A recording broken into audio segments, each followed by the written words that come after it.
Namaskar. Today we are going to talk about maps and territories and traps. More specifically about the map and territory trap. If you remember in earlier satsangs, I have discussed other kinds of traps, for example, the horizontal and vertical trap.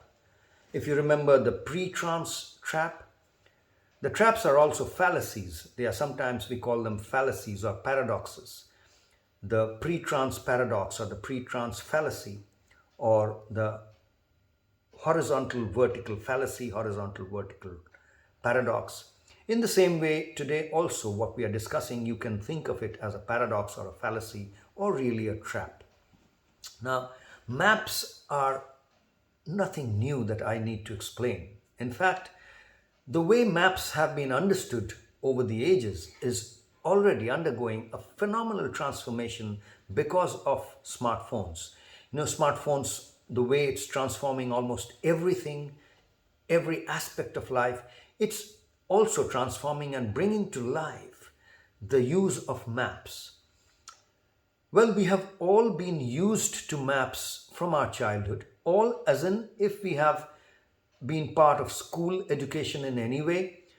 Very early on in school, when we were studying geography, we would be taught how to use maps, how to read maps, and even how to draw and create maps. Cartography, it's called. The other name for creating maps or people who are in the whole industry of creating maps or dealing with maps is called cartography or cartology or whatever, carto. So maps, even if you have not gone to school, if you have not studied maps, if you have just lived life, it's certain that you have had to deal with maps. Because if you go to a police station, for example, with any problem or to get any problem solved, you will find, if you're observant enough, you will find that there is a map. That map denotes the territory within which the police station operates. That's its work area, so to say.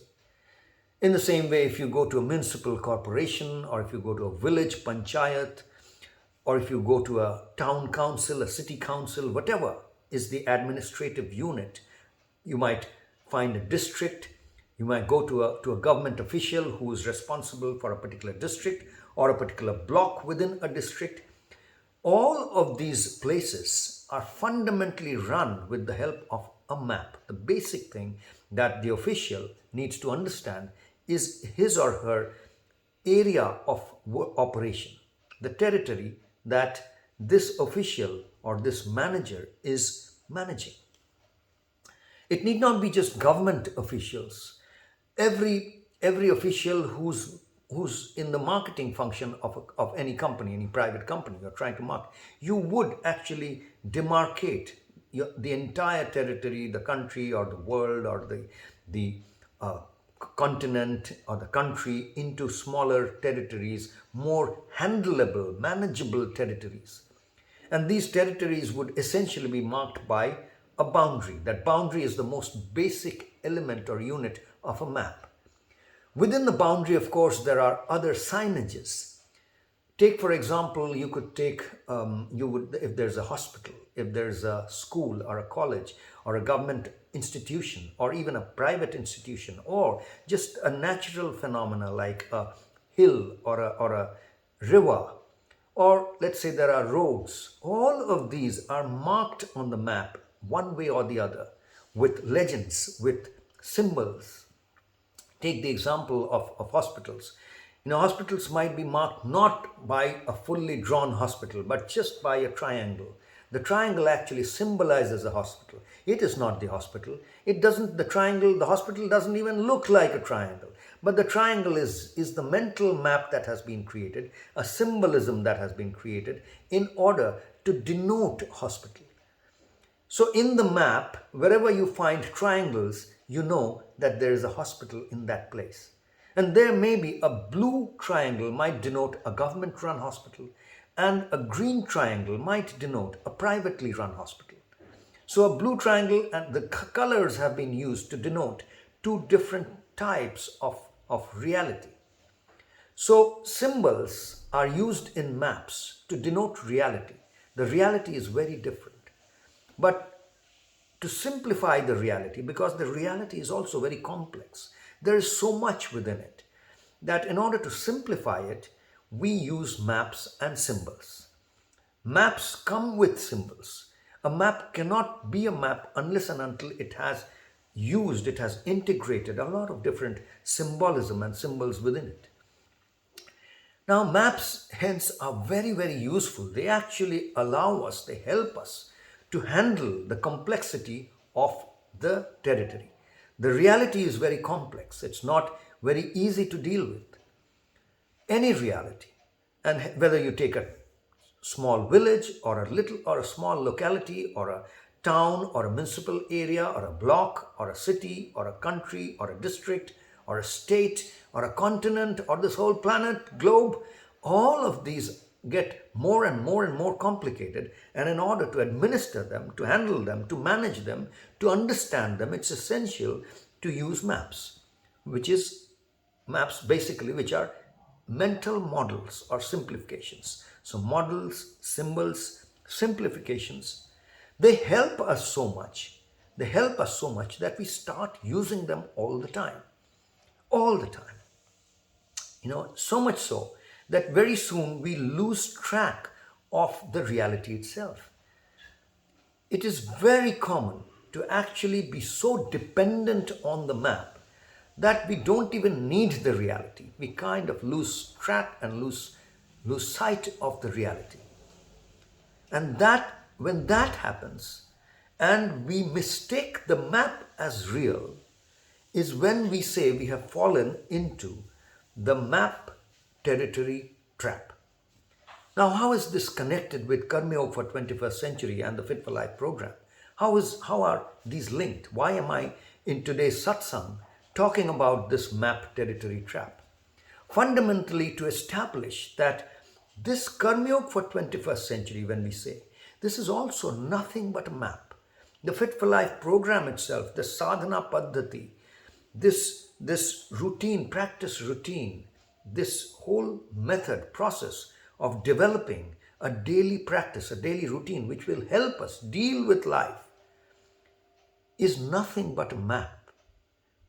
And to establish that is the primary purpose of today's Sangvad, or today's discussion, today's satsang. So, where else do we find this trap or these kind of maps? Well, everywhere. Look at religion, for example, the most common one. Religion is supposed to be something, a device or a process which will help us connect with the infinite, the eternal, the God, Ishwar, Creator, whichever way we want to think about the Almighty, the All-Powerful.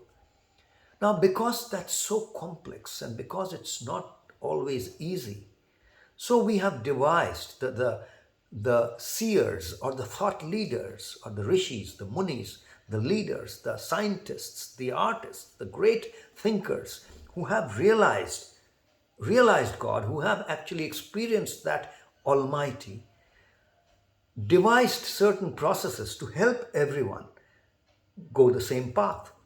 And they created maps, for example, which would be symbols or stories, myths. Now, these stories could be based on real historical facts. It's not, when we say stories, or myths, we are not creating any controversy about whether these are historically true or not. That's not the issue here. But these stories are used, or symbols are used, in order to help people realize the real. But unfortunately, we find all the clashes of religions and civilizations happening just because of the mistake of assuming that the map was real, which means whether that idol was real, whether the idol of Hanuman is real, or the story of Krishna is real. Is that the reality, or is that something that is helping me attain the reality? Is somewhere that we get always confused. And there are battles, pitched battles around all this, primarily because we get confused. Well, let's forget religion for a little while. Take relationships. Relationship is something that's just a way by which we relate to others in this society. And in order to relate with others, it's a complex society. There are so many types of people, so many types of relationships. So we start giving them names: husband, wife, father, mother, daughter, friend, colleague. All these, uncle, aunt, nephew, these are all names of relationships. Devotee, guru, acharya, all of these, nothing but names of that will help us deal with this complex fabric, social fabric, which is made up of these different interconnections between different beings, different personalities, different humans, different living beings. But very soon we start assuming that these names are real, and we kind of forget the essence of the relationship itself. And we assume that this name is what it is. We have to protect that name. We have to protect the symbol. The name that we have given are just symbols which model the relationship. We often use, it's very traditionally common for women folk in India to use, certain kind of bangles or a certain kind of a decoration on their forehead to denote their state in a certain relationship. But very soon, these symbols become so important and so real that even at the cost of the actual essence of the real thing, these symbols are protected and are talked about, and the whole relationship becomes all about the symbol and very little about the real issue. And no wonder, that's one of the most common, most evident and most ubiquitous map territory trap that people fall in. And that's why we see so much problems in managing relationships. Instead of being very easy and sahaj, as they say, about relationships, there is such, even in the most evolved, spiritually evolved community, you would find there is such a lot of problem about how they might want to relate. You get them to confront certain kind of relationships in reality, and it would kind of startle them, just because it's been so used to the used-to-ness, the habituality of the symbolisms in relationships just make it virtually impossible to realize the relationship. In the same way, look at education. Let's keep religion and relationships away for a little while. Look at education.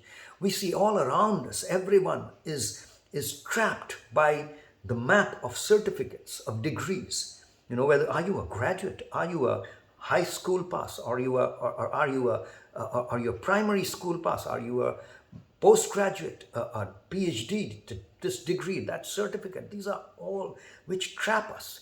We are not bothered about it. These are all markers or models or symbols of a certain level of education that you are supposed to have received. But then, are we bothered about receiving that education and filling ourselves and living and expressing that education, or are we bothered about that certificate, which is nothing but a map, nothing but a symbol in a map?